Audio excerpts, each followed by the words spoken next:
Welcome back. One final point before we go tonight. This Saturday is the March for Our Lives, not the March for Life. That's the protest against abortion to celebrate and honor the 60 million lives lost to abortion since 1973. The media ignores that march. No, the March for Our Lives is about banning guns. Don't try to tell me it's about common sense. Don't pretend you respect the Second Amendment. Don't act like law-abiding gun owners are paranoid about losing their guns. Don't lie to us and pretend you have no intention of taking our guns away from us. Your march is about banning guns, period. If you are actually looking to solve the problem of school violence and mass shootings, prove it. If you actually want to solve gun violence, you wouldn't be coming after our guns. You wouldn't be hosting a rally targeting AR-15s when only 2% of murders in our country are committed with AR-15s. You wouldn't be targeting 18, 19, 20-year-old law-abiding gun owners and telling them that they are too young to bear arms while you parade around 16, 17, and 18-year-old kids and let them tell us that we can't bear arms.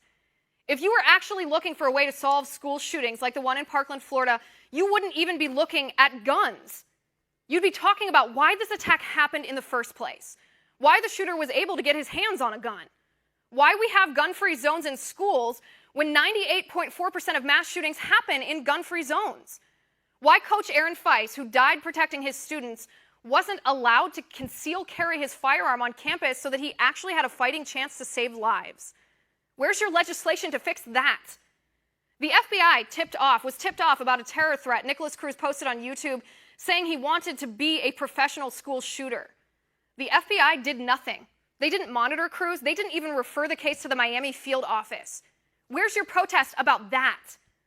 A person close to Cruz called the FBI tip line a month before the attack, warning them Cruz was going to be a school shooter. The FBI did nothing. Except they did put two and two together. They knew that Cruz was the same Cruz who posted the YouTube comment, and still the FBI did nothing. Where's your protest about that? The Broward County Sheriff's Office responded 39 times to calls about Nikolas Cruz's violence.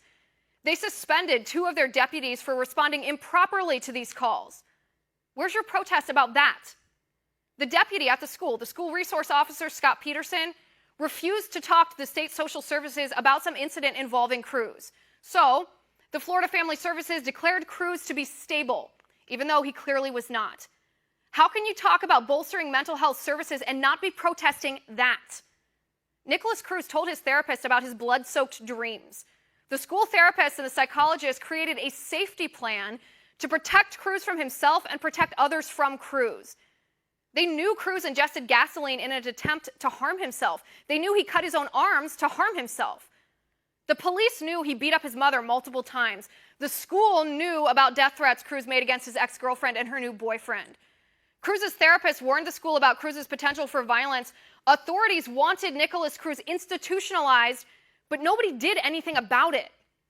The school's policy was to let students off the hook after they misbehaved or committed crimes so that the crime rate in the county wasn't so high.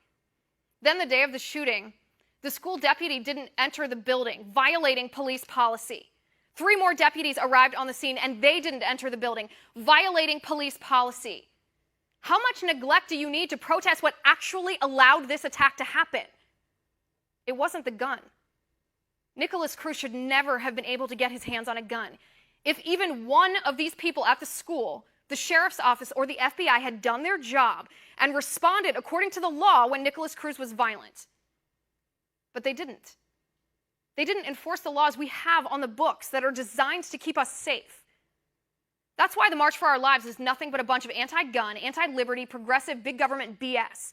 If any one of the liberals behind that march wanted to solve gun violence, I just named about 12 ways the government failed to keep us safe.